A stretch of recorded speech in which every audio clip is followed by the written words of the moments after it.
నేను బండల్ గణేష్కి ఇల్లు రెంట్కి ఇచ్చినాను. ఇచ్చిన తర్వాత 11 months తర్వాత కూడా అతను రిన్యూ చేయను అంటే కూడా ఖాళీ చేయలేదన్నమాట. ఎన్నోసార్లు ఆ ఇంటికి నేను పిలిచి ఖాళీ చేసేయండి మనకి అవసరం ఉండాలి అని చెప్పి ఎన్నోసార్లు చెప్తే కూడా ఎన్నోసార్లు అతని వాయిస్ రికార్డింగ్లు కూడా నా దగ్గర ఎన్నో ఉన్నాయి. నా చెల్లి నా తల్లి ఇల్లు నీది ఎప్పుడు కూడా వదిలేస్తాను ఏమైనా చేయనని, అంటే చాలా పెద్ద చీటర్ అన్నమాట. 4 లక్షలకి అని ఇల్లు రెంట్కి తీసుకొని 1 లక్ష ట్రాన్స్ఫర్ చేస్తాడు నెల నెల. ఇంటికి రెంట్కి ఉంటున్నారు, అది పెద్ద ఇల్లు, ఒక 70 crore విలువ చేసే ఇల్లు అన్నమాట అది. అందుకని మన్నాట్ నేను ఆ ఇంటికి వెళ్ళినాను. ఆ ఇంటిలో ఎందుకు వెళ్ళినానంటే బండల్ గణేష్ గారు కన్విక్ట్ అయిపోయినారు, 1 year శిక్ష పడింది అని చెప్పి న్యూస్ల్లో అంతా చూపిస్తున్నారు. ఇక కొంతమంది వచ్చి నాకు ఇన్ఫర్మేషన్ ఇచ్చినారు. ఏమని అంటే వాడు లోపల 20 మందిని గూండాలని పెట్టినాడు ఇంట్లో, మీ ఇంట్లో పెట్టి తప్పు పనులు చేస్తున్నాడు, ఆడపిల్లోళ్ళని తెస్తున్నాడు, ఏమేమో అని చెప్పి వచ్చి చెప్పినారు. సరేలే నేను వెళ్ళి ఆ ఇంటిని చూద్దామని చెప్పి నేను అక్కడ వెళ్ళినాను. వెళ్ళిన తర్వాత మంచితనంగా మేము మా సెక్యూరిటీస్ ఇద్దరు అంతా కెమెరాసు వీడియోసు అంతా ఉండాలి. ఇక మా జాన్ గారు కూడా ఉన్నారు. ఎప్పుడు కూడా నేను వెళ్తే నా వెంట ఒక 10 మంది ఉంటారన్నమాట. ఎందుకంటే నేను ఒక బిజినెస్ ఉమెను, నేను ఒక పొలిటీషియను కాబట్టి ఉంటారు నా వెనకాల ఎవరు కూడా వచ్చేవాళ్ళు. మహిళలు కూడా ఉన్నారు, అందరూ ఉన్నారు. వెళ్ళినాము.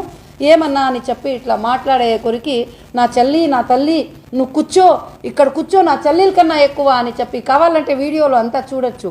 నన్ను అక్కడ కూర్చొని పెట్టి పోలీసులకి ఫోన్ చేసినారు. నేనేం చెప్పలేదు, అన్న మంచితనంగా ఇల్లు ఖాళీ చేసేయండి అన్న, మాకు అవసరం లేదు ఈ పనులంతా చూసుకోవడము అంటే, అప్పుడే కొంచెం ఈ పక్కకి రామ్మా అని తీసుకొని వాళ్ళ ఇంట్లో ఉండే ఒక రేవడి గుండాలతో ఆ వీడియో అంటారు, ఆ రేవడి గుండాలతో నన్ను కొట్టాలని చాలా ప్రయత్నం చేసినాడన్నమాట.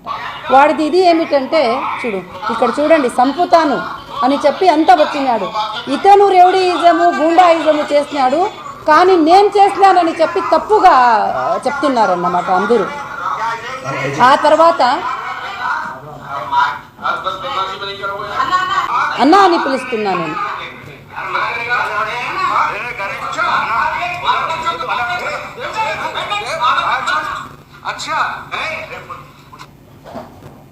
ఇట్లా అప్పటికి కూడా మొబైల్ నుంచి లాక్కున్నాడు అన్నమాట, ఇంకా పెద్దగా చేస్తున్నాడు గలాట. అప్పుడు అక్కడ వెంటనే నేను కాంగ్రెస్కి ప్రదేశ్ ప్రెసిడెంట్ని, నాకు మీరు ఏమీ చేయలేరు, ఇక వచ్చి నేను ఇట్లా నేను ఇంత పెద్ద అని చెప్పి ఏమేమో చెప్పుకున్నాడు. చెప్పి అక్కడి నుంచే ఫోన్లు చేపించినాడు వాళ్ళకంటే అక్కడికక్కడే 3 3 stars వచ్చేసినారు. అప్పుడే వచ్చేస్తే ఒక పోలీస్ మహిళ కూడా వచ్చినారు, 3 star వచ్చేసినారు. అప్పుడు నేను ఎక్స్ప్లెయిన్ కూడా చేసినాను, సార్ ఇది నా డాక్యుమెంట్సు, ఇది నా ఇల్లు, ఇతనికి నేను ఒక పోర్షన్ ఇచ్చినాను, పైన 2 పోర్షన్లు నేను లాక్ చేసి ఉన్నాను, ఆ పోర్షన్లో నేను వెళ్ళాలంటే అతను నన్ను పంపించడం లేదు సార్, ఇక వచ్చి నన్ను ఇక్కడ బలవంతంగా ఆపినాడు, ఇది నా ఇల్లు సార్ అని చెప్పి వాళ్ళకి ఎక్స్ప్లెయిన్ చేసినాను. అయినా కూడా అమ్మ నువ్వు రాకపోతే మేము బలవంతంగా తీసుకొని వెళ్ళేట్టుగా ఉంటుందంటే 2:30కి కాల్ వచ్చింది, 4:30కి FIR అయిపోయింది 2 గంటల్లో వితౌట్ ఎన్క్వైరీ. నన్ను పిలవలేదు, ఎంక్వైరీ చేయలేదు, అడగలేదు, FIR కూడా అయిపోయింది 3 stars. అంటే నేను ఈరోజు ప్రెస్ కాన్ఫరెన్స్ ఆ ఇల్లు గురించి కన్నా ఎక్కువ నేను ఇంత పవర్ఫుల్ ఉమెన్ ఉండగా నా పైన ఇంత అన్యాయం జరుగుతూ ఉంటే ఇక ఏమి పవర్ లేని వాళ్ళకి ఎక్కడ జస్టిస్ దొరుకుతూ ఉంటుంది, ఎక్కడ ఏమి దొరుకుతూ ఉంటుంది. అప్పుడు వచ్చి నేను ఇంటి ఓనర్ని నన్ను బయటకి తీసుకొని వచ్చేసి అతన్ని లోపల వదిలినారు. ఒక ల్యాండ్ గ్రాపర్ని, ఒక అన్యాయంగా ఉంటున్నాడు, అతని దగ్గర అగ్రిమెంటరీని లేదు, అతని దగ్గర కోర్టులో ఇంజెక్షన్ ఆర్డర్ తెచ్చుకున్నాడు, అది కూడా క్యాన్సల్ అయిపోయింది. అంతా అయిపోయిన తర్వాత అతనికి లోపల పంపిస్తున్నారు, నన్ను చెప్తున్నారు ఇది.